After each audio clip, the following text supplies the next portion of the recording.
Ahí tenemos el de glucosa, ¿eh? De glucosa. Entonces la de glucosa, ¿sí? Vamos a ver la de glucosa. Bueno, ahora veamos la formación de los monosacáridos, de los ciclos, ¿sí? Cada monosacárido puede formar, puede ciclarse, ¿sí? Formando hemiacetales, ¿sí? ¿Cómo forman esos hemiacetales? Para darnos cuenta de eso, primero tenemos que tener en cuenta que la configuración de Fischer, ¿sí? De, por ejemplo, la glucosa, ¿sí? Tenemos que el OH, los dos primeros, el primer OH está hacia la derecha, el carbono 3 está hacia la izquierda, los siguientes carbonos 4 y 5 están hacia la derecha. Entonces tenemos que, para mostrar la reacción de ciclación, que es una reacción de adición electrofílica al doble enlace, eso vimos cuando vieron aldehído y cetona, vieron la adición electrofílica al doble enlace, ¿por parte de quién? Por parte de un OH de la misma molécula, o sea que es una adición electrofílica al carbonilo intramolecular. Entonces para eso este OH tiene que aproximarse al carbonilo. ¿Cómo lo hace? En solución, nos imaginemos, o esto pasa en solución en realidad, esta molécula que tiene 6 átomos de carbono se dobla, es como que se dobla, porque acuérdense que estos son enlaces carbono-carbono, ¿sí? Con una hibridización sp3, entonces se doblan para formar para que el carbonilo, ¿sí? O para que en realidad el OH del carbono 5 se aproxime al carbonilo. ¿Y cómo es la reacción? Esos electrones que están ahí, esos electrones, ¿sí? Ahí marco el OH, está en la proyección de Fischer, el que está a la derecha está hacia abajo, en el carbono 3 está hacia arriba porque está hacia la izquierda, el carbono 4 hacia abajo, ¿sí? Porque el carbono 4, el OH está hacia la derecha, y el carbono 5, el OH lo pongo en la misma dirección que el carbono, y el carbono 6 lo pongo hacia arriba. Así es como construyo la estructura de Harvard o la proyección de Harvard. Entonces ahí vemos el OH del oxidrilo, que puede aproximarse a esa densidad de carga positiva del carbonilo por arriba del plano o por debajo del plano, ¿sí? Porque acuérdense que el carbonilo está en el plano. El carbono del carbonilo tiene una hibridización sp2, ¿sí? Entonces se puede acercar de esas dos formas. Ahí recuerden, ahí estoy dibujando el orbital pi del carbonilo. Entonces cuando se aproxima por arriba, ¿sí? Esos electrones forman un enlace entre el carbono y el oxígeno del OH del carbono 5, ¿sí?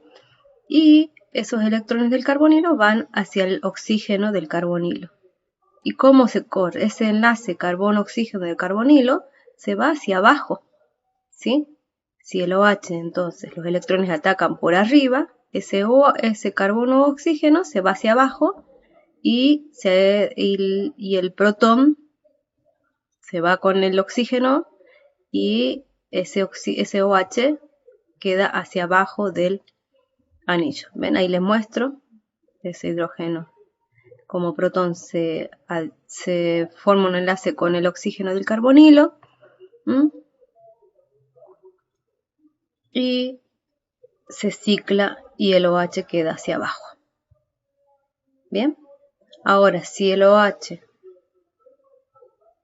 si los electrones del OH se acercan al carbonilo por debajo, ¿sí? Por debajo, por arriba, entonces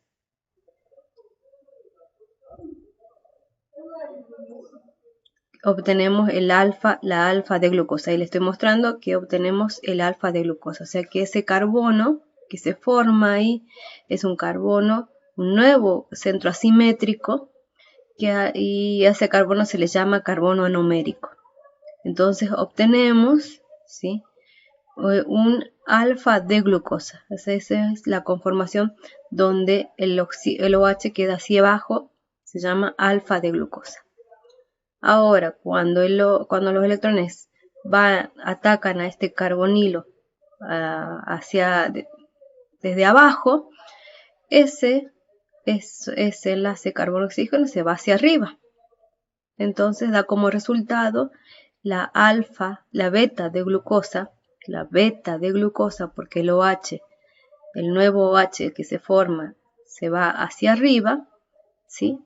Entonces obtengo un ciclo beta, ¿sí?, donde el carbono anomérico, el sustituyente del carbono anomérico,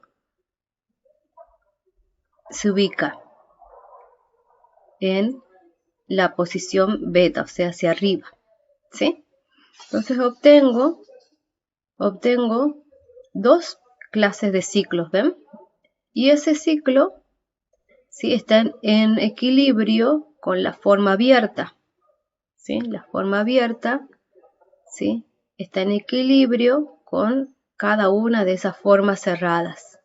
O sea que ese enlace hemiacetálico, ¿sí?, ese enlace hemiacetálico es reversible.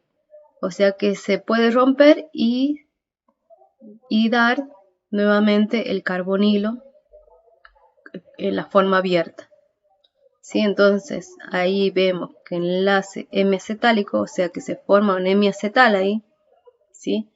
Ese carbono anomérico tiene un enlace con un OH, después con un OR, es un carbono hemiacetálico, y esa formación de ese carbono, de ese hemiacetal, es reversible.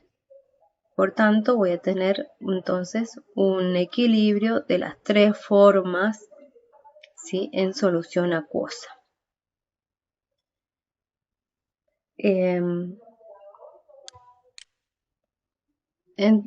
Acá lo que tenemos que tener en cuenta, ¿sí?, para la definición de la muta-rotación, bueno, es lo que recién explicamos, esta reacción, ¿no?, de la formación del hemiacetal a partir de la forma abierta. Cuando nosotros tenemos el alfa de glucosa en cristales o el beta de glucosa en cristales y lo disolvemos en agua, cada uno de estos ciclos tiene una actividad óptica determinada, porque los carbonos son asimétricos, o sea, tienen una actividad óptica determinada. Esa actividad óptica, ¿sí?, me va a dar una rotación específica. Cuando se empieza a disolver, esa rotación específica va a ir cambiando, va a ir mutando, hasta llegar a una rotación específica correspondiente al equilibrio de esas tres formas que acabamos de ver. Esas tres formas son las que al final de la disolución van a estar en equilibrio. Entonces, ese cambio de la rotación específica, ¿sí?, ese cambio de la rotación específica cuando se disuelve un cierto anómero del azúcar, ¿sí?, ese cambio de la rotación específica es lo que se conoce como muta-rotación.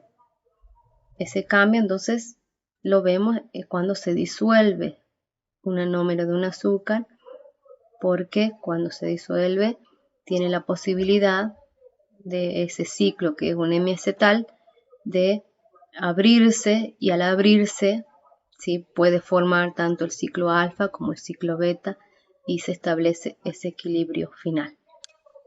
O sea que si disuelvo tanto beta como alfa, ¿sí?, cristales de beta o cristales de alfa, al final de la disolución voy a tener estas tres formas en equilibrio.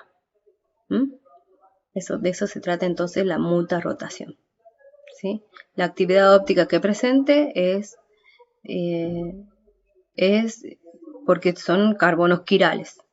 Y la muta-rotación es el fenómeno entonces del cambio de la rotación específica cuando un azúcar se somete a disolución.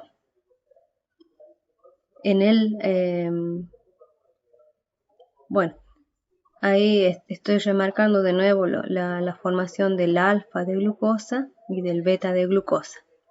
Esto es porque, bueno, antes había grabado la clase y se me desconectó el micrófono, así que tuve que grabar de nuevo la clase y la estoy haciendo en base al video que había grabado antes sin audio. Bueno, son las cosas con las que nos tenemos que enfrentar los docentes algunas veces. Más ahora en esta situación de virtualidad. Bueno, vamos a adelantar un poquito.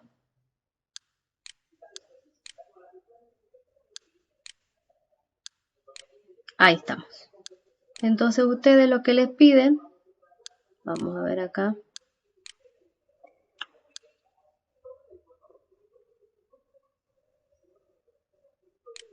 Es que expliquen la muta-rotación y la reacción de muta-rotación cuando para la D-manopiranosa. Entonces ahí dibujé la mano piranosa en configuración de Fischer y como estamos en forma abierta es la D-manopiranosa, no es ni alfa ni beta porque no está en forma cerrada. Entonces hasta ahí se llama D-manopiranosa. ¿Sí? El OH del carbono 5 está hacia la derecha, familia D.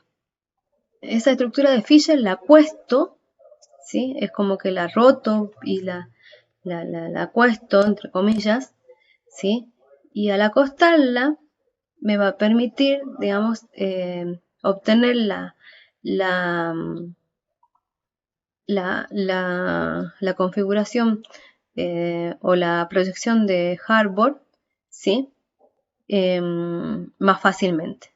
Entonces, como ven, ahí cuando la vuelco a la proyección de Fischer de la D-manopiranosa, me queda el carbono 2, el OH del carbono 2 hacia arriba, el OH del carbono 3 hacia arriba, el OH del carbono 4 hacia abajo, el OH del carbono 5 hacia abajo. Y eso se corresponde a la posición de los OH arriba o abajo del plano en la proyección de Harbor. ¿Ven? ¿Sí? Bueno, ahí estoy mostrando lo que recién les comentaba, cómo quedan los OH, ¿sí? Arriba y debajo de esa cadena de carbonos. La pongo en estructura de Harbor, ¿ven? El carbono 1 hasta el carbono 6, que el carbono 6 siempre va a estar, ¿sí? Hacia arriba. Entonces, ahí se ve, ahí vemos, marco con más grande los electrones del OH, también están los otros dos electrones del OH, ahí no los dibujé, y de nuevo se ve que puede reaccionar entonces con el carbonilo por arriba o por debajo. Tiene la posibilidad entonces de reaccionar en ambas direcciones. Entonces, reaccionan y forman la alfa de manopiranosa, ¿sí? Si los electrones se acercan al carbonilo por arriba. Y, perdón, acá voy a volver un poquito. Y se forma en la alfa de manopiranosa. Y al revés, si los OH, los electrones del OH se acercan al carbonilo por debajo, ¿sí? Entonces el OH del nuevo ciclo va a quedar hacia arriba, ¿sí? Me va a dar el anómero beta. Y de nuevo las tres formas van a estar en equilibrio. Bien.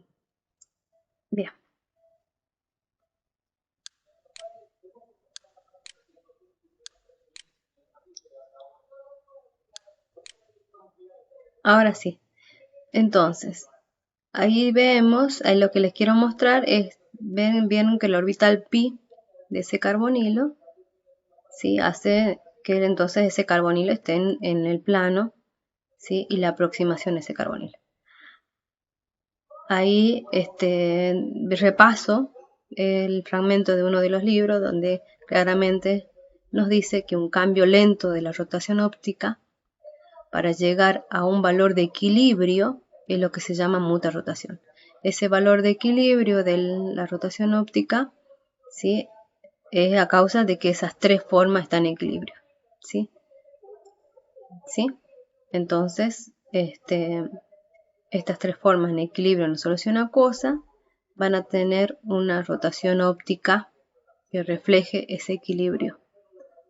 ¿Sí? Tanto si disuelvo alfa, la alfa de manopiranosa en este caso, o la beta de manopiranosa.